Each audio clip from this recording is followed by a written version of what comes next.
Fenton oxidation. It is a type of advanced oxidation process as it involves the production of hydroxyl radicals which in turn oxidizes organic pollutants. Fenton's reagent is the result of reaction between hydrogen peroxide and ferrous ions producing hydroxyl radical. This process may be applied as pre-treatment to wastewater, sludge or contaminated soil, which with the effects being overall reduction in organic matter, that is COD, destruction of specific pollutant, treatment of sludge, increase in the bioavailability of recalcitrant organics, and reduction in color and odor measures. Chemistry of Fenton oxidation. Ferrous ions are oxidized to ferric ions in the presence of hydrogen peroxide and hydroxyl radicals are produced. There are four mechanisms involved in Fenton oxidation. The first is radical addition.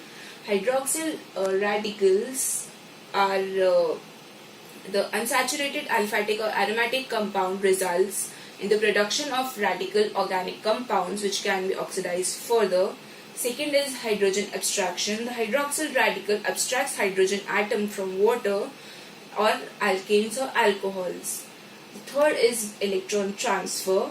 Electron transfer results in the formation of ions of a higher valence. Oxidation of monovalent negative ion results in the formation of an atom or a free radical. The last is radical combination. Two radical hydroxyl radicals combine to form hydrogen peroxide.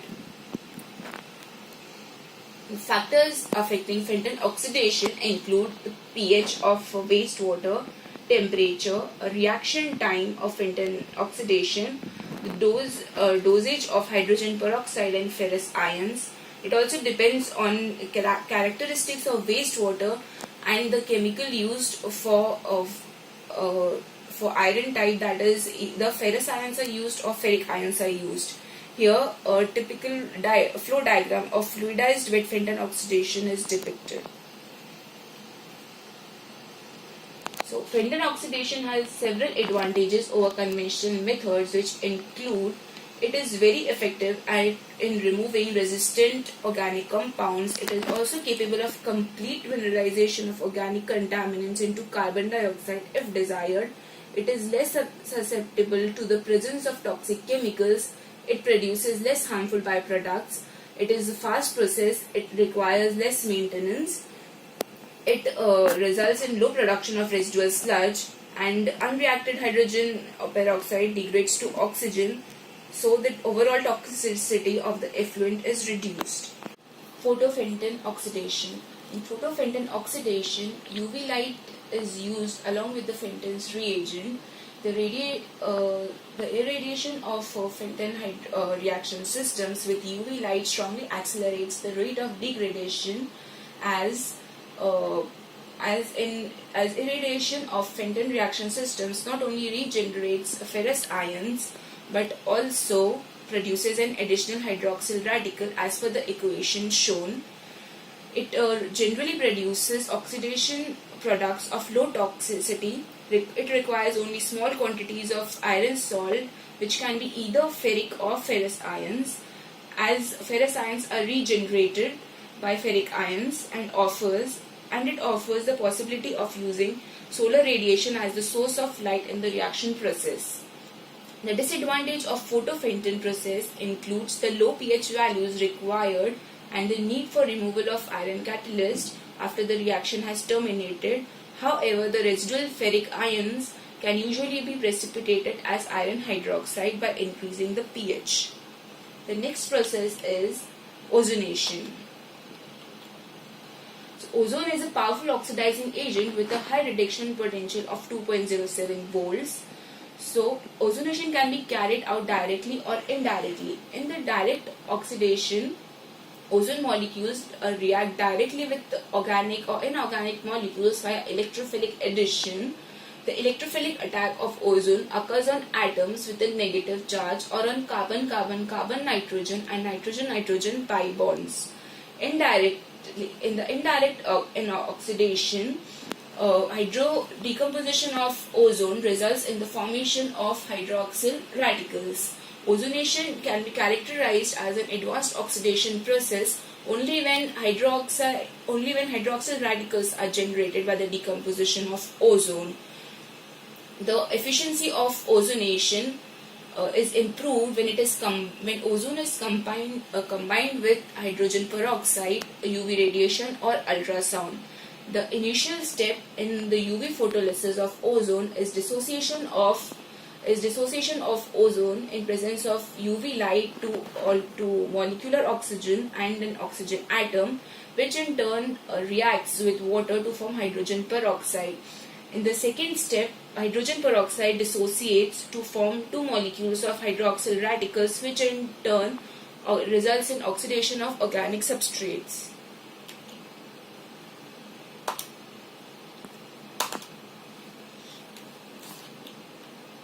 This is the typical flow diagram for ozonation. So the air is supplied to the oxygen concentrator and then to oxygen tank, then to the ozone generator, where ozone is generated and it is pumped into the contact tank along with the wastewater, where off gases are released via air vent.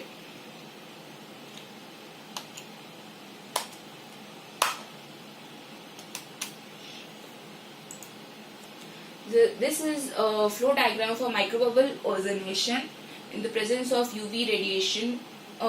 Here, microbubbles are generated when ozone is passed through water. The generated microbubbles are passed to the reactor where there is a UV lamp. The next are the electrochemical methods or electrochemical technologies. So the electrochemical processes do not require any chemical additions, and indeed electrons are the only reactants added to the process to simulate reactions. Some of the electrochemical technologies include electrodeposition, electrocoagulation, electroflotation, electrolysis, and electrooxidation. Electrodeposition. It is generally used for the recovery of metals. Metals are widely used as base catalysts in industries such as oil refinery, batteries, chemical processes, air emission control, as well as electronics industry. The electrolytic recovery of metals involve two steps: collection of heavy metals and stripping of the collected metals. The development of electrochemical process is highly affected by current efficiency as well as space-time yield, which can be defined as the mass of product produced by the reactor volume per unit time. Next is electrocoagulation. Electrocoagulation has been used for the treatment of wastewater, for the removal of suspended solids, or removal or destruction of microorganisms, algae, iron, silicates, and humus. EC process involves three main stages. The first is formation of coagulants by electrolytic oxidation of the anode.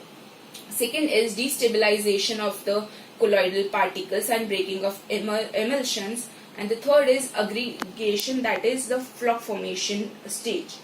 The second stage, that is destabilization mechanism, can be summarized as into three steps, that is compression of the diffuse double layer around the charged species, then charge neutralization of the charged species takes place, followed by the flock formation. Reactions involved in EC process. For example, we have here considered iron reactions involved for iron electrodes. Two mechanisms may be followed. The first mechanisms involve the formation of ferrous ions from iron electrode at anode, which in turn forms in presence of water, which in turn forms ferric hydroxide, and at cathode hydrogen gas is released. In the second mechanism, ferrous ions are produced by iron electrode, and at cathode ferric hydroxide is produced and hydrogen gas is released. The iron hydroxide formed remains in aqueous system as gelatinous suspension which removes pollutants from water either by electrostatic attraction or by complexation, and then the coagulation occurs. In surface complexation, contaminants act as ligands and chemically binds as shown in the equation. The prehydrolysis of ferric ions leads to formation of reactive clusters for treatment of water. The main parameters or factors affecting electrocoagulation are as follows. The first is electrode material. Higher charge valence metal ionic coagulants are preferred due to their greater electrical double layer compression which enhances the pollutants coagulation. The second is pH. pH generally depends on the solubility of metal hydroxide, electrical conductivity of metal hydroxides, and the size of the colloidal particles of coagulant complexes. Generally, neutral and alkaline media are preferred for coagulation. The third is current density. It controls the electrochemical reactions and its kinetics. Fourth is electrolyte. Electrolyte is required in solution to increase the solution conductivity, and it also diminishes the energy consumption. Next is inter-electrode gap distance. It has a direct influence on the potential drop, which is minimized by decreasing the distance between anode and cathode. Final is electrode arrangements. Electrodes can be arranged either in series or in parallel. Generally, parallel arrangement is used for lower energy consumption.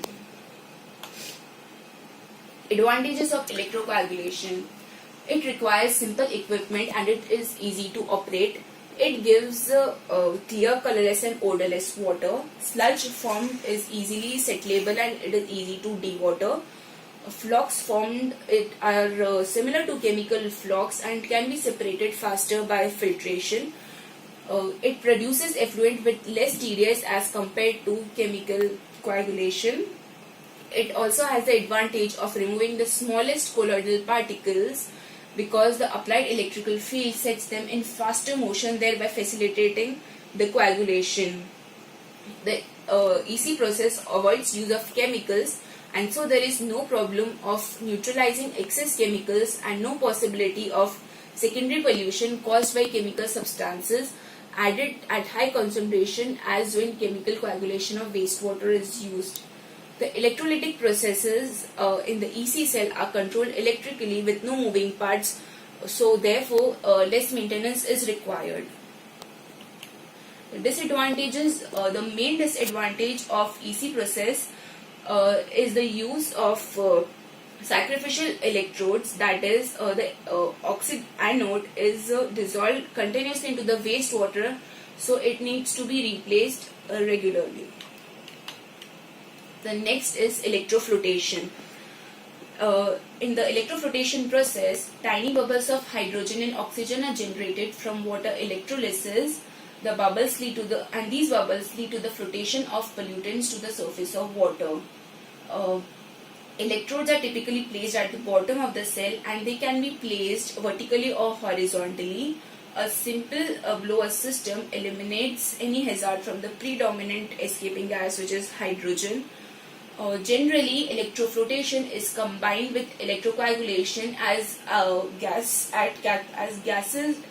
hydrogen gas is produced at the cathode in electrocoagulation process.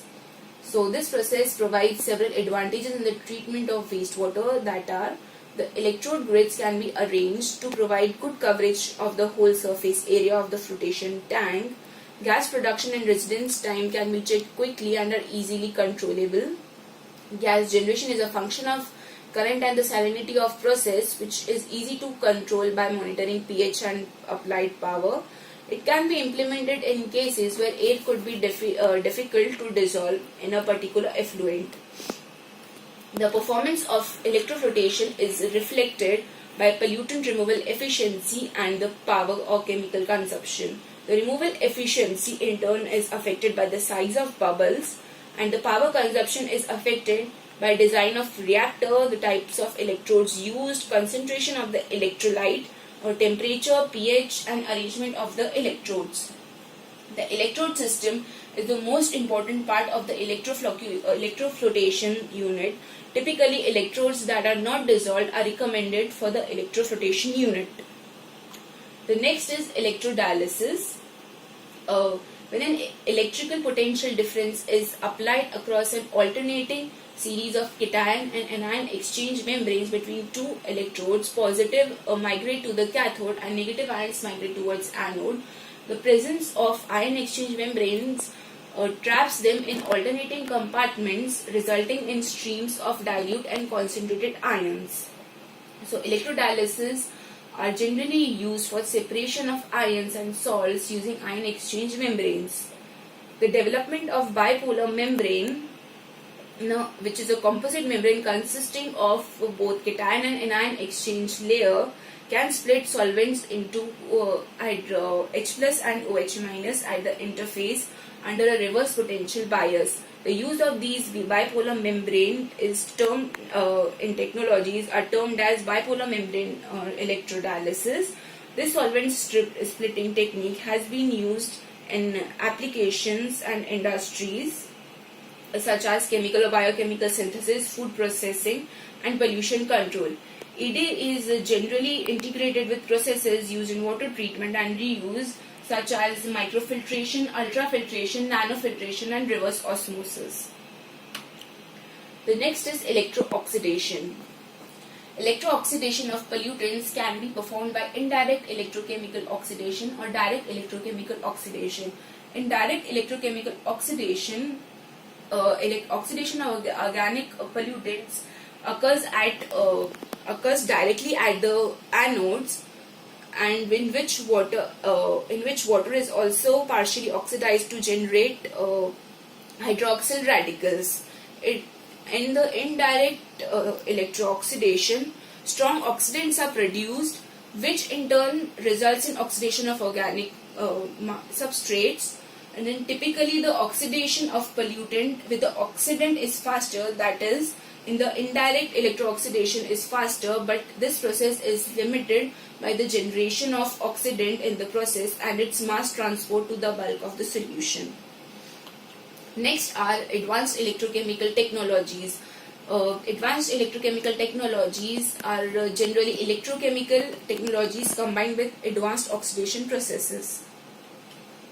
The first are photoassisted electrochemical methods.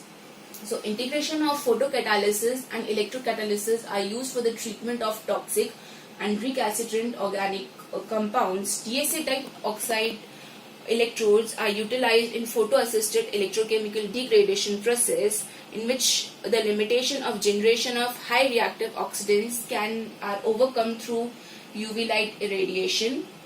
In addition, these anodes can generate chloro-oxidant species when electrolysis are carried out at high chloride solution at certain pH conditions.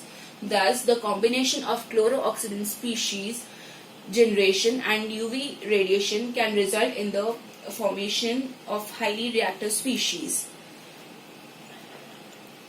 Next is sonification. The pollutants and in electrochemical oxidation process, the pollutants and their intermediates are often adsorbed onto the electrode during oxidation, which reduces the active sites on the electrode surface. And electrochemical process is also limited by the mass transport in the system, which also decreases the current efficiency. So sonochemical technologies are being proposed in order to activate the electrode surface and enhance its mass transfer efficiency.